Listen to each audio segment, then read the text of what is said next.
इस डर को बनाए रखिए। ये डर जो है अगर इस देश को मजबूत करता है तो ये डर अच्छा है। ये डर लगना चाहिए, ये आमिर खान को भी लगना चाहिए, नसरुद्दीन शाह को भी लगना चाहिए, और इसको भी लगना चाहिए, और आसाम में भी लगना चाहिए, और रामपुर वाले को भी लगना चाहिए। तुम्हें डरना चाहिए क्योंकि तुमने बहुत सालों तक हमें डराया है। लिहाजा डर बनाए रखिए। आप लोग आदर्शवाद में मत चले जाइएगा।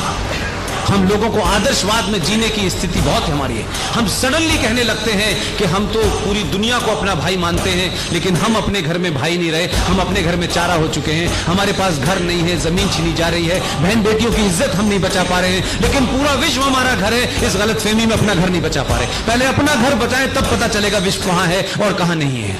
लिहाजा मजबूत रहिए, अलर्ट रहिए। ये राष्ट्र रहेगा तो हम सब लोग रहेंगे। ये राष्ट्र कौन सा राष्ट्र रहेगा? ये सन 1947 वाला रहेगा? ये सन 5000 साल पुरानी सभ्यता वाला रहेगा, जिन्होंने पूरी दुनिया को सब कुछ दिया, सब कुछ सिखाया? आप इतने बौने नहीं थे। ये महज इत्तेफाक है कि 700 साल की गुलामी ने और गुलाम लोगों ने और अंग्रेजों के दलालों ने इस देश में राजनीति की, जिसके चलते आज आप अपनी पहचान भूल गए हैं। और इसी पहचान को बताने के लिए इस प्रधानमंत्री ने अपनी पहली मन की बात में आपसे बात कन्वे करने की कोशिश की। मुझे नहीं पता कि आपने उसका क्या संज्ञान लिया नहीं लिया, लेकिन मैं जिस तरीके से सोचता हूं मैंने वो संज्ञान लिया और उसको कई बार कोट भी किया। पता है आपको? नहीं पता है। छोटी सी कहानी है, जल्दी सुना देता हूं। पहली मन की बात में वो प्रधानमंत्री ये शपथ लेके बैठा है, हर बात जो कहने की मुझे छूटे वो नहीं कह सकता है, उसके पास शब्दों की कमी है, लेकिन तब भी ये बड़ी सफाई से अपनी बात कहता है। उसने एक कहानी सुनाई।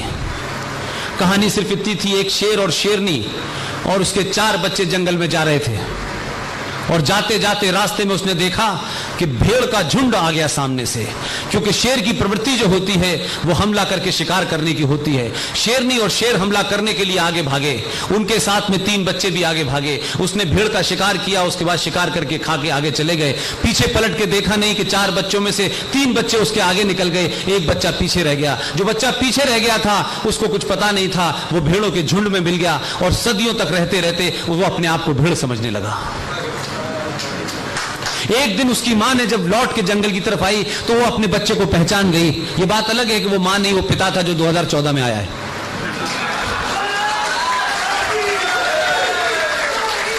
और उस आदमी ने, उस शेर ने जब अपने बच्चे को पहचाना कि ये मेरा बच्चा है, ये यहां भेड़ों के बीच में क्या कर रहा है, तो उसने शेरनी से कहा कि इसे एहसास कराओ जाकर के कि ये मेरा बच्चा है। उससे कहा तो वो शेर का बच्चा कहने लगा, नहीं मैं भेड़ हूं। कैसी बात, मैं भेड़ हूं, मैं शेरी नहीं हूं। उसको वो एक कुएं के पास ले गई, उसने अपना चेहरा दिखाया और उससे कहा तू अपना चेहरा देख, मेरा चेहरा तेरा चेहरा एक ही है। और ये कहने के बाद शेरनी ने बहुत जोर से दहाड़ लगाई। तो जब दहाड़ लगाई तो उसको एहसास हुआ कि मैं भी शेर हूं, और उसने भी फिर दहाड़ लगाई और कहा हां मैं तेरा बच्चा हूं, मैं सेकुलर नहीं हूं। तो ये 700 साल के भेड़ों के बीच में रहने वाले लोग, 5000 साल की सभ्यता के पुराने लोग, अपने पुरुषार्थ को जगाइए और आप कौन है ये पहचानिए।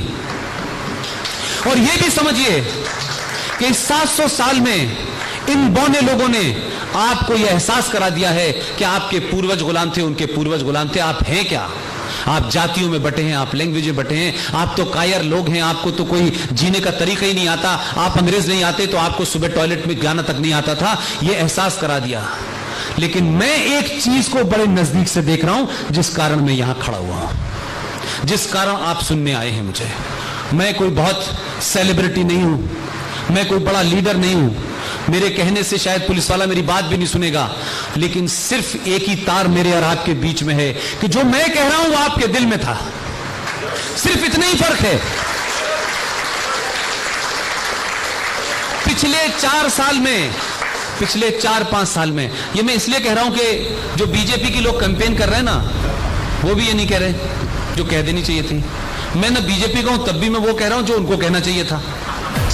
4 साल में आपको अपने शेर होने का एहसास हुआ। और ये एहसास क्या है? ये 4 साल के शेरों का एहसास है कि लोग मस्जिद नहीं मंदिर जा रहे हैं। उनको मालूम है इधर गए तो ये शेर मारेंगे इस बार।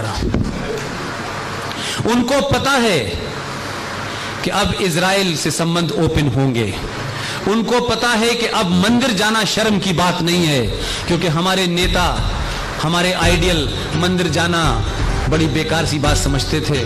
और एक पार्टी का वो पहले उपाध्यक्ष था, अब लीडर हो गया, उसने तो ये कहा कि मंदिर जाने वाले वही लोग हैं जो लड़कियों को छेड़ते हैं, तो ये किसे छेड़ने जा रहा है? तो ये जो नैरेटिव है, ये आपके पुरुषार्थ, अभी सिर्फ 1% आपने अपने जहन को बदला है। जिस दिन भी आपने 20% बदल लिया ना, आप तय करेंगे 100 साल तक इस देश में कौन रहेगा। ये आवाजें बंद हो जाएंगी।